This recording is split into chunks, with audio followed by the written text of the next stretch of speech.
असतो. गाडी नुसती उभा केली म्हणजे जॉईनिंग झालं म्हणजे तुमची गाडी शेवटपर्यंत पोहोचेल असं नाही आहे. त्यासाठी तुम्हाला अशा प्रकारच्या ट्रेनिंगला यावं लागेल. त्याचबरोबर जे काही LDP असतात त्या LDPला अटेंड करावं लागेल आणि त्याच्या पलीकडे जाऊन या सिस्टममध्ये एज्युकेशन घ्यावं लागेल. जोपर्यंत तुम्ही एज्युकेशन घेणार नाही आहे तोपर्यंत तुम्ही 101% मला वाटत नाही की सक्सेस होणार नाही आहे. सगळ्यात महत्त्वाचं की बरीचशी लोक आली आणि गेली पण का हो? का लोक का निघून गेली? काय कारण असेल त्याला? का गेली लोक?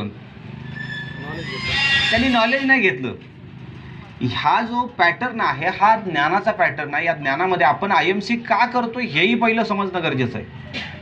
भारत देशामध्ये खूप मोठ्या प्रमाणात आजार वाढलेत आणि आता जस्ट एक पेपरला बातमी आहे बघा, मानसिक आजाराचे पेशंट खूप वाढले कोरोनाच्या लसीमुळं. आणि त्यासोबत लक्षात ठेवा हृदयामधल्या गाठी वाढण्याचं प्रमाण